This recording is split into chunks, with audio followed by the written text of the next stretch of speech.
नमस्कार साथियों, चैनल में पुनः आप सभी का स्वागत है। देखते हैं आपात उपबंध के संबंध में मैं चर्चा कर रहा था। पिछली जो वीडियो थी वह राष्ट्रीय आपातकाल के संबंध में मैंने बताया था कि कब लगाया जाता है और उसका प्रभाव क्या होता है, ठीक है ना, और संवैधानिक उल्लेख उसका क्या है। दूसरे नंबर पर देखते हैं, पहला हमने बताया था राष्ट्रीय आपातकाल, दूसरा जो है राज्य में आपातकाल, ठीक है ना, राज्य में आपातकाल।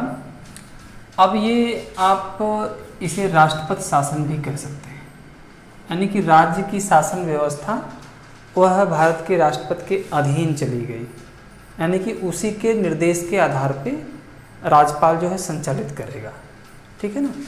तो राज्य में आपातकाल का तात्पर्य होता है राज्य में राष्ट्रपति शासन, ठीक है ना। भारतीय संविधान के अनुच्छेद 356 में बाकायदा इसका उल्लेख किया गया है, ठीक है ना। अनुच्छेद 356 में इसका उल्लेख किया गया है, बहुत ही इम्पोर्टेंट है, बराबर प्रश्न पूछता है परीक्षा में। अच्छा, देखते हैं अब जो राज्य में आपातकाल लागू कर दिया जाता है तो राष्ट्रपति जो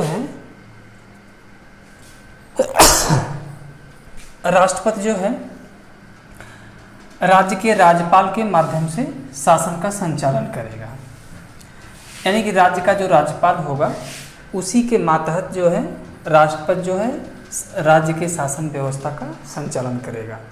तो ये इसका अर्थ हो गया राज्य में आपातकाल, ठीक है ना।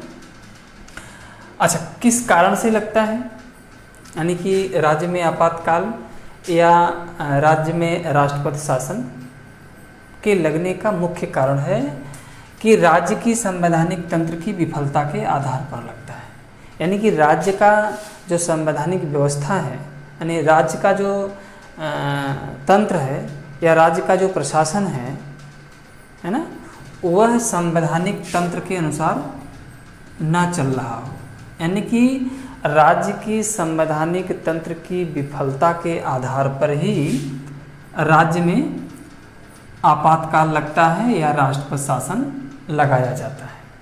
तो ये मुख्य आधार है और बराबर ये प्रश्न बहुत ही इम्पोर्टेंट है, बराबर परीक्षाओं में पूछता है कि राष्ट्रपति शासन या राज्य में आपातकाल किस कारण से लगाया जाता है। तो राज्य की संवैधानिक तंत्र की विफलता के आधार पर ही राष्ट्रपति शासन लगता है। तो ये प्रश्न पूछता है। देखते हैं अवधि, कितने अवधि तक राष्ट्रपति शासन रहता है। तो सबसे पहले राष्ट्रपति शासन लगेगा तो 2 माह के लिए लगेगा, ठीक है ना। 2 माह के पश्चात संसद द्वारा अगर समय बढ़ाना है तो संसद द्वारा उसका अनुमोदन होना जरूरी है। संसद द्वारा अनुमोदन प्राप्त हो जाने के बाद तो 6 माह के लिए वह बढ़ जाएगा, ठीक है ना। अब फिर 6 माह में स्थिति नहीं अगर सही है तो 6 माह के बाद जो है 1 वर्ष के लिए बढ़ जाएगा।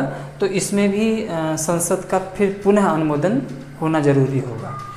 तो ये इस तरह से 2 माह, 6 माह, फिर 1 वर्ष और अधिकतम 3 वर्ष तक राष्ट्रपति शासन लगाने का प्रावधान है, ठीक है ना। अधिकतम जो है 3 वर्ष तक राष्ट्रपति शासन लगाने का प्रावधान है, और लेकिन संसद का अनुमोदन होना जरूरी है। अगला देखते हैं, एक प्रश्न और भी आता है इससे। सबसे पहले भारत में किस राज्य में राष्ट्रपति शासन लगाया गया था या राज्य में आपातकाल लगाया गया था।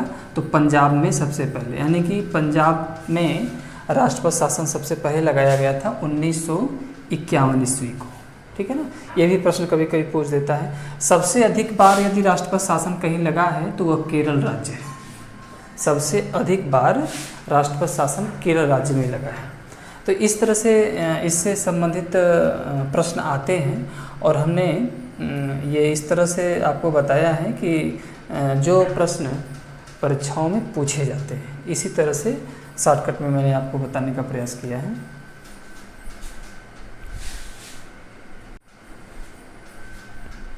चलिए, दूसरे नंबर पर आपने देख लिया राज्य में आपातकाल या राष्ट्रपति शासन। अब तीसरा देखते हैं वित्तीय आपातकाल।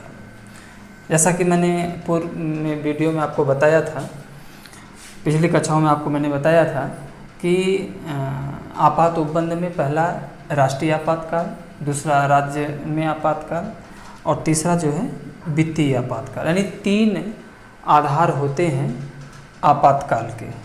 तो वित्तीय आपातकाल, जैसा कि ये फाइनेंस की समस्या की बात कह रहा है कि वित्त संबंधी यदि कोई संकट है देश में तो उसे लागू करने, यानी कि वित्तीय आपातकाल संविधान के अनुच्छेद 360 के अधीन लगाया जाता है। यानी कि संविधान का अनुच्छेद 360 वित्तीय आपातकाल का उपबंध करता है।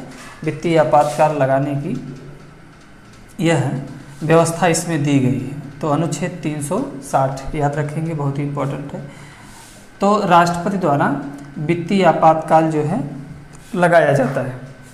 कब लगाया जाता है?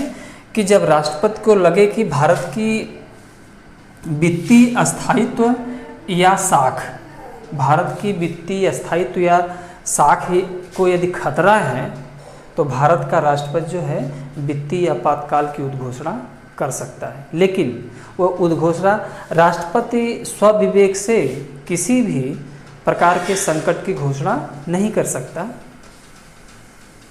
राष्ट्रपति केंद्रीय मंत्रिमंडल की संस्तुति के आधार पर ही घोषणा करता है, ठीक है ना। तो अब कह रहा है कि भारत के वित्तीय अस्थायित्व और भारत के वित्तीय अस्थायित्व या साख को यदि खतरा है तो भारत का राष्ट्रपति जो है वित्तीय आपातकाल की घोषणा संविधान के अनुच्छेद 360 के अधीन कर सकता है, ठीक है ना। अब देखते हैं वित्तीय आपातकाल की जो अवधि है, तो 2 माह के लिए वित्तीय आपातकाल लगाया जा सकता है। तो 2 माह के बाद यदि इस समय को बढ़ाना है तो संसद द्वारा उसका अनुमोदन प्राप्त होने के बाद तभी समय बढ़ाया जा सकता है।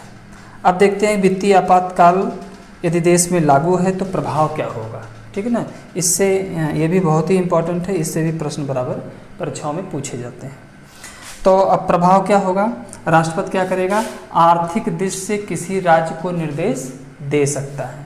यानी कि अर्थ की यदि कोई व्यवस्था करना है, अर्थ की कोई समस्या है, तो राष्ट्रपति जो है राज्यों को दिशा निर्देश दे सकता है या निर्देश दे सकता है कि आप अपनी फाइनेंशियल व्यवस्था कैसे संचालित करेंगे, उसमें केंद्र का हिस्सा आप कितना देंगे, कैसे जैसे भी कुछ करना है तो वह राष्ट्रपति जो है ऐसा निर्देश देता है। दूसरा है, पहला हो गया, दूसरा है कि उच्च न्यायालय के न्यायाधीश हो, उच्चतम न्यायालय के न्यायाधीश हो, संघ तथा राज्य के जो कर्मचारी हैं, है ना, उनके वेतन में कटौती की जा सकती है, ठीक है ना।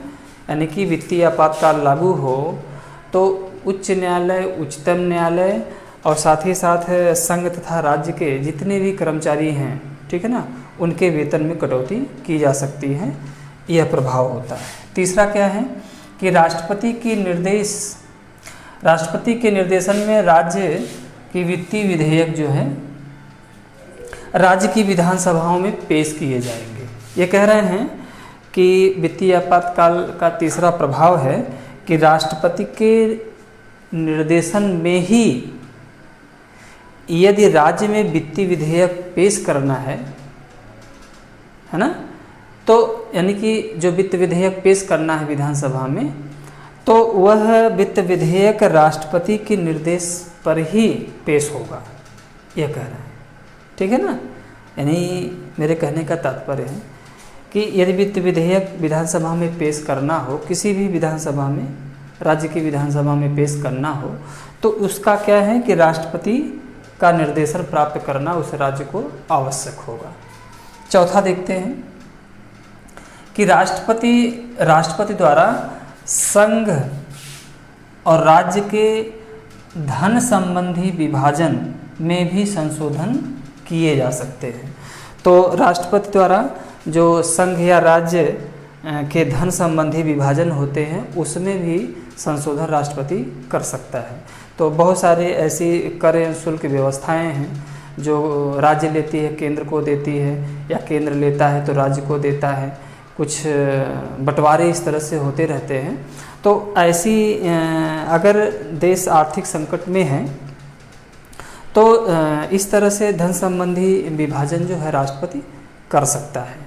तो ये चैप्टर चूँकि बहुत ही यूजफुल है और राष्ट्रीय आपातकाल, राज्य में आपातकाल और वित्तीय आपातकाल से लगभग ये मान के चलिए कि 90% चांस होते हैं कि एकाध प्रश्न आपके परीक्षाओं में इससे पूछे जा सकते हैं।